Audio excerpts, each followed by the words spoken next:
نحمده ونصلي ونسلم على سيدنا مولانا محمد وعلى آله وصحبه أجمعين أما بعد أعوذ بالله من الشيطان الرجيم بسم الله الرحمن الرحيم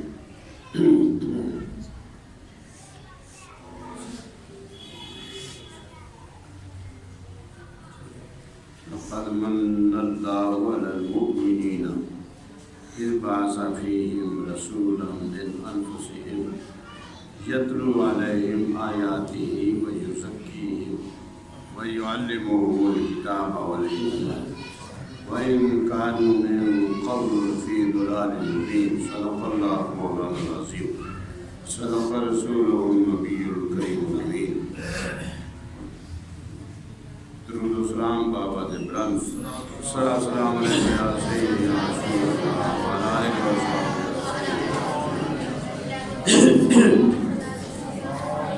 السلام علیکم یا سیدی یا رسول اللہ وعلی آلہ و سیدی المذنبین. السلام علیکم یا سیدی یا خاتم النبیین وعلی آلہ و یا سیدی یا قائد الوجود الموجودین. حضرات کرام قدر، میں آج بھی اپنا مسلسل بیان نبی پاک صلی اللہ علیہ وسلم کے میلاد کے حوالے سے آپ کی خدمت میں عرض کروں گا. میں جو بیان کرتا ہوں وہ قرآن پاک، صحیح احادیث اور معتبر کتب سیرت اور کتب تاریخ سے بیان کرتا ہوں. کوئی ان کے اندر کمزور، کوئی ان کے اندر ایسی بات نہیں ہوتی کہ میں اپنی خواہش کو اس کے اندر میں اپنی خواہش کے اوپر نہیں چلتا. میں اللہ رسول کی بات پر چلتا ہوں. اس واسطے غور سے سننا چاہیے. مختصر وقت میں جتنا ممکن ہے وہ آپ کی خدمت میں پیش کرتا ہوں. میلاد کا معنی ہوتا ہے جی ولادت سے تعلق رکھنے والی چیزیں. ولادت معنی ہوتا ہے ظہور پذیر ہونا، پیدا ہونا. پیدا بھی فارسی کا لفظ ہے. ظاہر ہونا، اس کا معنی ہوتا ہے ظاہر ہونا. تو یہ بعض چیزیں جو ہیں ذہنوں کے اندر بٹھائی ہوئی ہیں لا علمی کی وجہ سے، تعصب کی وجہ سے. یہ ہے. یاد رکھیں بات کہ حضرات انبیاء کرام، ان کے معجزے دیکھے نا اور یا اللہ کی کرامات دیکھی تو قوموں نے ان کو عبداللہ کی جگہ، یعنی عیسیٰ علیہ السلام پیدا ہوتے ہی تو فرما رہے انی عبداللہ، میں اللہ کا بندہ ہوں. کیوں فرمایا؟ ان کو پتہ تھا کہ یہ مجھے ابن اللہ کہیں گے، اللہ کا بیٹا. تو پیدا ہوتے ہی اعلان کر لیے بھائی میں اللہ کا بیٹا نہیں، میں اللہ کا بندہ ہوں. یہ میلاد اس لیے ضروری ہے کہ بار بار ذکر کیا جائے، اپنی نسلوں کو، آنے والی نسلوں کو بتایا جائے کہ ہم جس نبی کا کلمہ پڑھتے ہیں وہ بھی اللہ کے بندے تھے اور ان کا میلاد ہوا ہے، وہ پیدا ہوئے ہیں. اور جو پیدا ہو وہ رب نہیں ہوتا، وہ خدا نہیں ہوتا. تو توحید کی حفاظت ہوتی ہے اس نظریے سے. وہ پیدا ہوئے ہیں اور اللہ کی شان کیا ہے؟ لم یلد ولم یولد. نہ اس نے کسی کو جنم دیا، نہ اس کو جنم دیا گیا. نہ وہ کسی کا باپ ہے، نہ کسی کی اولاد ہے. یہ تو میلاد جو ہے اس کا ذکر بار بار کرنا چاہیے دو وجہ سے.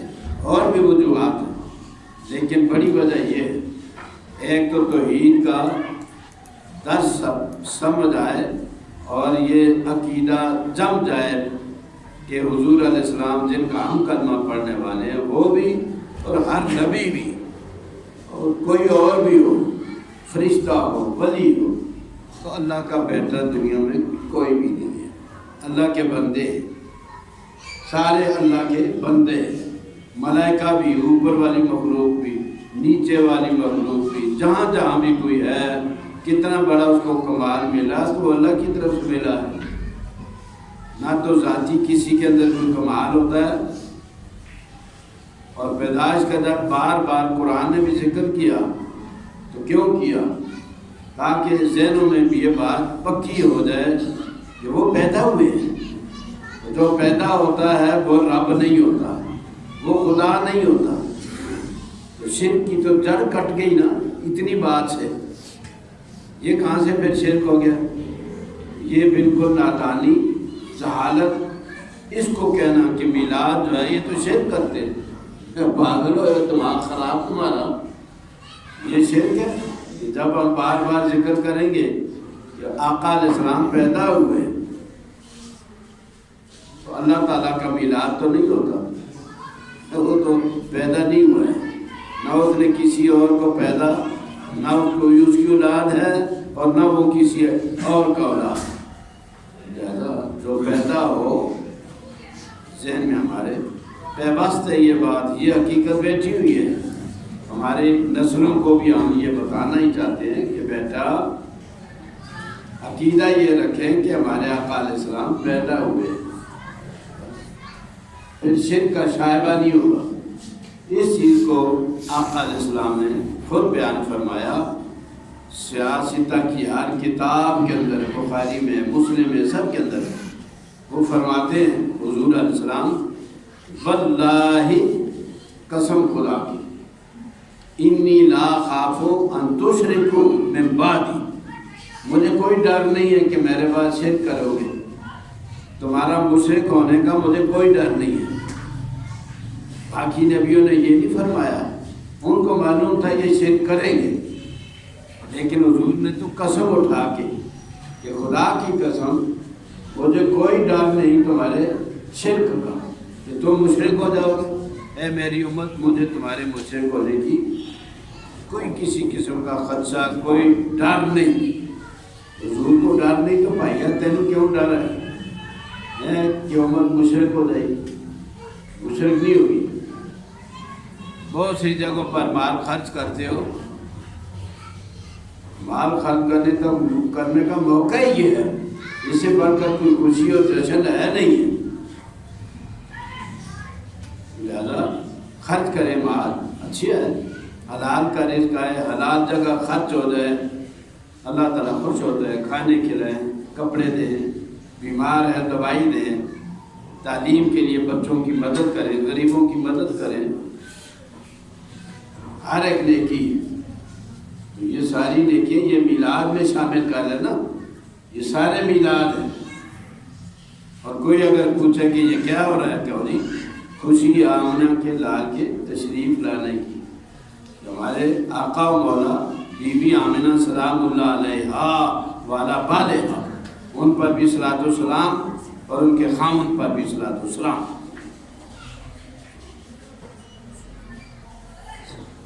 کہتے ہیں ٹگے ٹگے یہ گلاں کر دینے، لوگ ٹگے ٹگے کی باتیں نہ کریں، یہ بات۔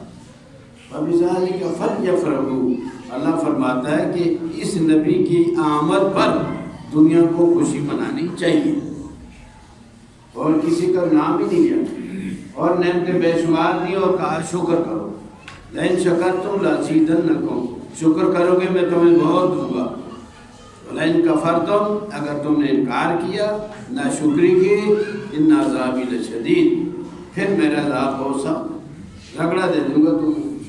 اور آج جو ہم رگڑے کھا رہے ہیں اس کی بھی وجہ یہ ہے کہ ہم شکر گزار بندے نہیں۔ شکر گزار کا معنی کیا ہوتا ہے؟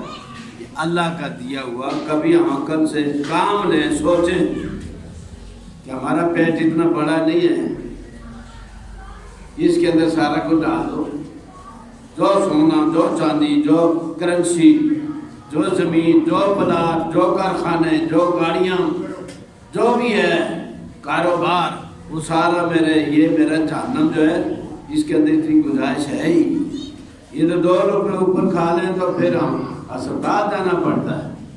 جب یہ حقیقت ہے تو پھر وہ جو بچ جاتا ہے نا، شکر کا معنی یہ ہوتا ہے کہ جو آپ سے بچ جائے، بچہ کھچا گھٹیا نہیں، ودیا اللہ کے نام پر دے دے. تو اللہ کے نام، اللہ کی بیوی ہے نہیں، اس کے بچے ہیں نہیں، تو کس کو دیں گے؟ اللہ کی مخلوق. الخلق و عیال اللہ، حضور پاک صلی اللہ علیہ وسلم نے فرمایا مخلوق اللہ کا کنبہ ہے، اس کو دے. اور اس کے اندر نہ تو تم نے یہ دیکھنا ہے مسلمان ہے، نہ یہ دیکھنا ہے کہ غیر مسلم ہے، نہ یہ دیکھنا ہے کہ مجرم ہے، جرائم پیشہ ہے، اس کا فلان گروپ سے تعلق ہے. ابھی کچھ بھی ہے. صحابہ نے کہا یا رسول اللہ اگر ہمیں پتہ نہیں ہے اور ہم کسی زانی کو دے دیتے ہیں پیسے صدقہ، تو آقا علیہ السلام نے فرمایا ہو سکتا ہے کہ زنا اس کی مجبوری ہو، وہ اس لیے عورت ہے یا مرد ہے تو وہ اس لیے کرتا ہے، تو اور آپ نے اس کو دے دیا. آپ کی نظر میں وہ ضائع گیا؟ ضائع نہیں گیا. آپ کے صدقے سے وہ جائز طریقے سے اس کی ضرورت پوری ہو گئی. وہ چوری سے باز آ جائے گا. رشوت کھاتا تھا، ہو سکتا ہے مجبوراً کھاتا ہو، آپ نے اس کو پیسے دے دیے، اس کی ضرورت پوری کر دی، تو ممکن ہے کہ وہ رشوت کھانے سے، لینے دینے سے باز آ جائے. فلاں چوری کرتا تھا تو ممکن ہے چوری اس کی مجبوری ہو. تو کبھی یہ بھی تو سوچنا چاہیے نا ہمیں، چور چوری کیوں کرتا ہے؟ حضرت عمر کے زمانہ میں کات پڑا، عام الرماد اس کو کہتے ہیں، وہ سال جو تھا راکھ اڑتی تھی، مٹی اڑتی تھی. حضرت عمر فاروق رضی اللہ تعالیٰ عنہ نے فرمایا لوگوں اپنے اپنے ذخیرے جو ہے نا وہ اندر رکھے ہوئے اگر وہ باہر نکالو، اور لوگ بھوکے مر رہے ہیں ان کو دو، اور اگر لوگوں نے تمہارے ذخیرے لوٹ لیے تو میں ہاتھ نہیں کاٹوں گا. قرآن کہتے ہیں نا چور مرد اور ان کے ہاتھ کاٹو، میں نہیں کاٹوں گا، کیونکہ قصور تمہارا ہے. تم ذخیرہ اکٹھا کر کے بیٹھے ہو اور مخلوق خدا بھوکی مر رہی ہے، تو بھوکی مر رہی ہے تو اس وقت ان کے لیے ہر گناہ جائز ہو جاتا ہے. چوری کریں یہ بھی جائز ہوتی ہے، وہ غصب کریں چھین لیں یہ بھی جائز ہے. قصور ان کا نہیں ہے بھوکوں کا، قصور ان کا ہے جو پیٹ بھرے، جو لے کے سانپ بن کے بیٹھے. اب یہ آپ خبروں میں دیکھتے ہیں کہ اتنی ذخیرہ ہو رہا ہے اور پکڑے گئے. یہ کچھ نہیں پکڑے گئے، یہ ہزاروں میں سے ایک بندہ جو ہے وہ پکڑا جاتا ہے. پتہ نہیں کیوں پکڑا جاتا ہے، ہمیں یہ بھی پتہ ہے کیوں پکڑا جاتا ہے. وہ میری پارٹی کا نہیں، تیری پارٹی کا ہے، وہ میرا عزیز نہیں ہے، وہ تیرا عزیز ہے، لہذا اس کو ہم رگڑا دیں گے. جس دن آپ نے یہ پیمانہ توڑا اور تم نے یہ کہا کہ چاہے وہ میرا ہو چاہے تیرا ہو، جو کرے گا بھرے گا، اس کو ہم سزا دیں گے. اور یہ ذخیرے جو ان کو باہر لے آؤ نا، کھلی منڈی میں آ جائے، کھلی منڈی میں. حضور صلی اللہ علیہ وسلم کے زمانے میں شام، مصر، عراق ادھر سے آتے تھے گدے، تو لوگ راستے میں جا کے خرید لیتے تھے اور پھر شہروں میں آ کے منڈی میں آنے سے پہلے سودے ہو جاتے تھے. تو جو چیز روپے میں ملنی تھی وہ 10 روپے تک پہنچ جاتی. آقا علیہ السلام نے فرمایا خبردار راستے میں کوئی آدمی، یہ تلخ کے رہبان اس کو کہتے ہیں، کہ قافلوں کو مت ملاقات کرو، راستے میں ان کو نہ ملو، سودے ادھر نہ کرو. کیا کرو؟ کھلی منڈی میں لاؤ تاکہ لوگوں کو قلت نہ ہو اور ضرورت کے مطابق لوگ وہاں سے خرید سکتے ہیں. اس کو تلقی رہبان کہتے ہیں. فجور فاسدہ کے اندر، یعنی وہ کاروبار تجارت جو حرام ہے اس کے اندر یہ بھی ہے. آپ نے بڑی کمال کی بات کر دی کہ ہم نے اتنی بوریاں، اتنے من چینی پکڑ لی فلاں جگہ سے، اتنے من بوریاں گندم پکڑ لی. آپ نے کچھ نہیں پکڑا ہے، یہ تو سمندر سے ملے پیاسے کو قطرہ آپ نے یہ کیا. ہاں تو جناب سارے سما میں ننگے ہیں، تم ہی تو ہو، میں ہوں، ذخیرہ دور میں ہوں، یہ جو بیچارے بیٹھے ہیں یہ ہیں، تم ہی ہو، تم یہ گناہ جرائم کرتے ہو اور پھر ان کی پشت پناہی کرتے ہو، ان کو بچاتے ہو، اور پولیس کو کہتے ہو بندہ اپنا ہے، ہاتھ اور نہ رکھنا۔ تو ایک ممبر جو ہے اسمبلی کا اور وزیر جو ہے، جب وہ تھانے دار کو کہے گا ہاتھ اور نہ رکھنا، بندہ اپنا ہے گا اور صاحب جی فکر ہی نہ کرو، یہ جرائم کون ختم کرے گا؟ کوئی نہیں۔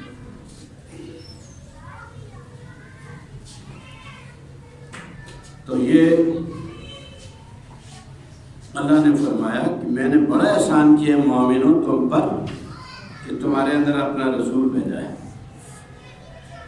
اس کے بارے میں، اس کے روشنی میں نے پہلے کافی بیان کیا، چند حدیثیں آپ کو بتلاتا ہوں کہ صحابہ کرام کیسے تھے۔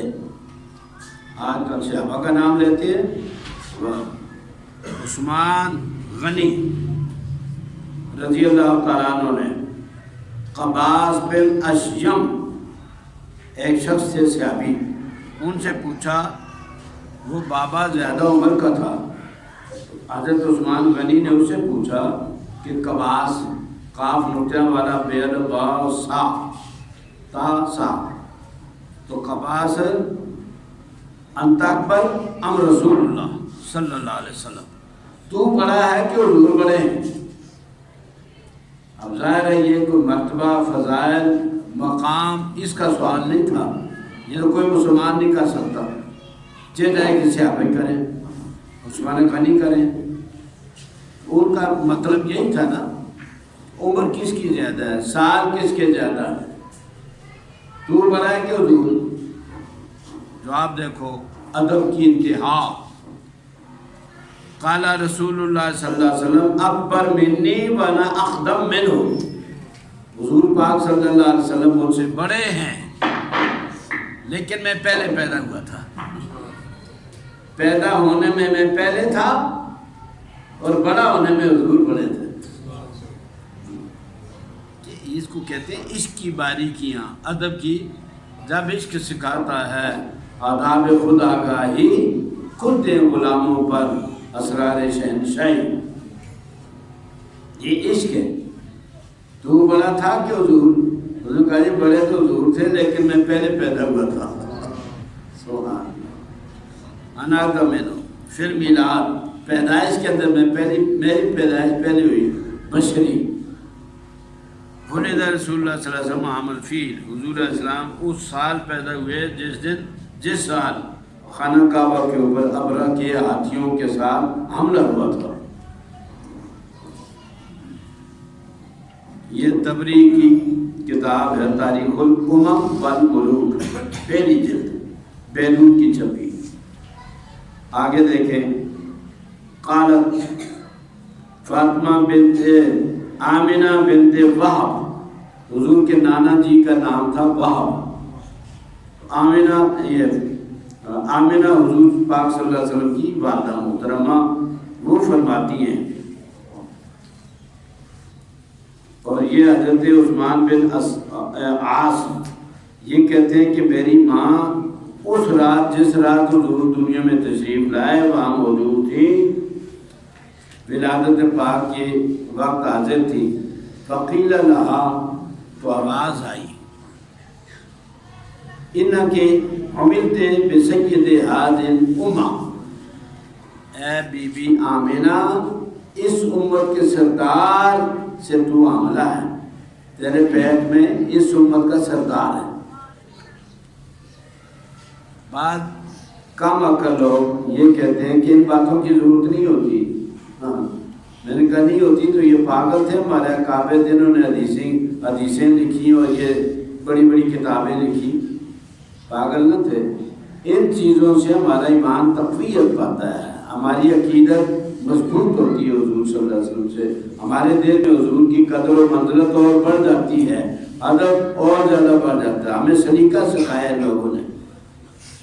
اذا وقع، آواز یہ آئی کہ اے حضرت آمنہ، آپ اس امت کے سرتاج نبی، نبیوں کے نبی، وہ آپ کے پیٹ میں ہیں۔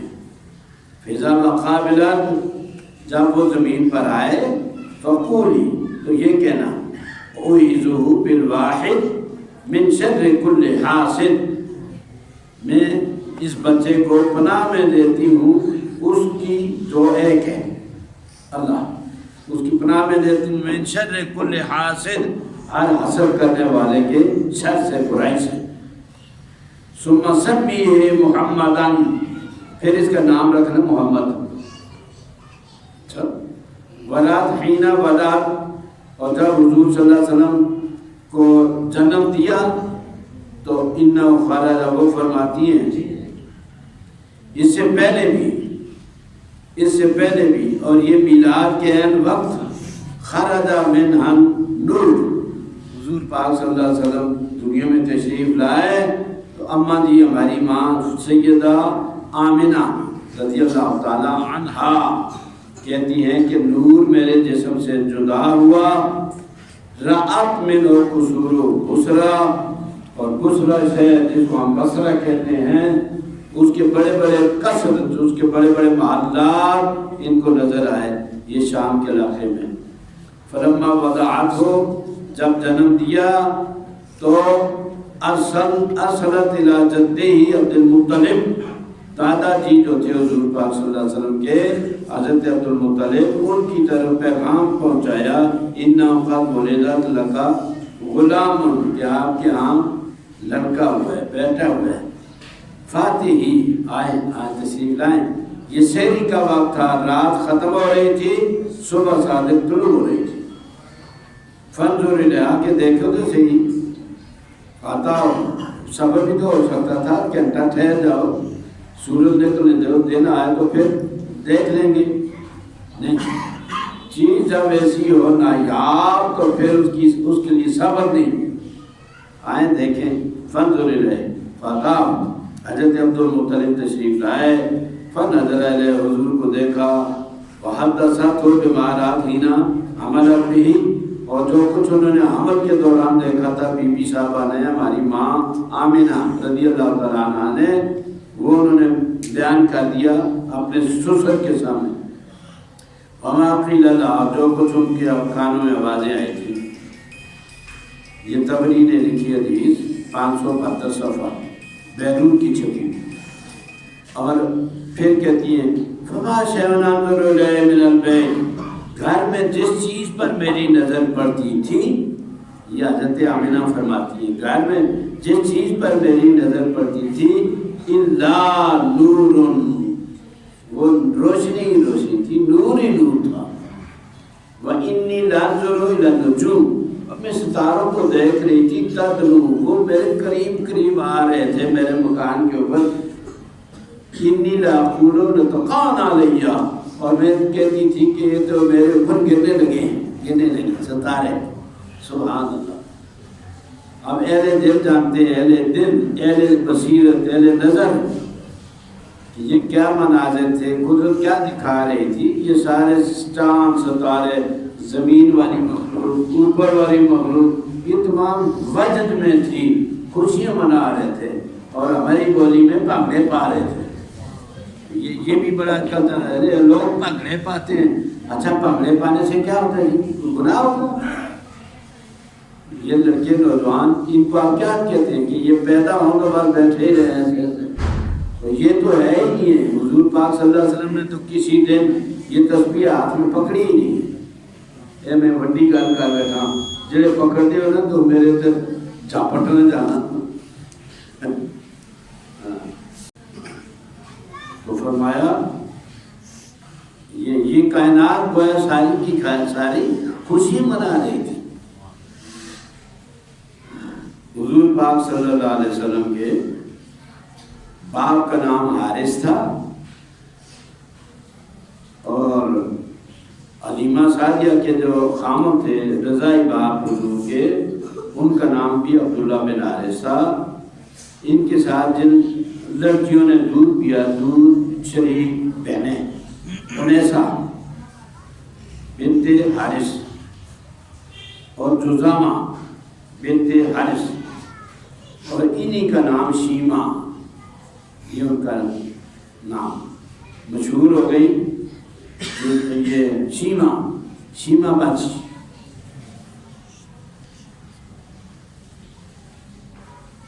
اور دودھ پلانے والی مرضعات ثویبہ، ایک ہم لاعلمی کی وجہ سے صوبیہ کہتے ہیں، آسان ہے نا بولنا، ثویبہ ہوتا ہے، صوبیہ نہیں ہوتا۔ ان کا بیٹا تھا مزروع، اس کے ساتھ حضور نے دودھ پیا، ثویبہ بی بی کا، تو یہ بھی حضور کی رضائی ماں تھی۔ اللہ قبر حمزہ بن، اور اسی ثویبہ نے حضرت حمزہ کو بھی دودھ پلایا تھا، حضور کے چچا حمزہ۔ یہ چچا حمزہ جو تھے سید الشہداء، وہ حضور کے رضائی بھائی تھے، چچا بھی تھے نسباً اور رضائی بھائی بھی تھے، دودھ شریک بھائی بھی تھے۔ تو اللہ تعالیٰ باقی انشاءاللہ آگے چلیں گے، اللہ تعالیٰ ہمیں حضور کی شان سمجھنے کی اور دل سے ماننے کی اور اس کے تقاضے پورے کرنے کی توفیق عطا فرمائے۔ وآخر دعوانا الحمدللہ رب العالمین۔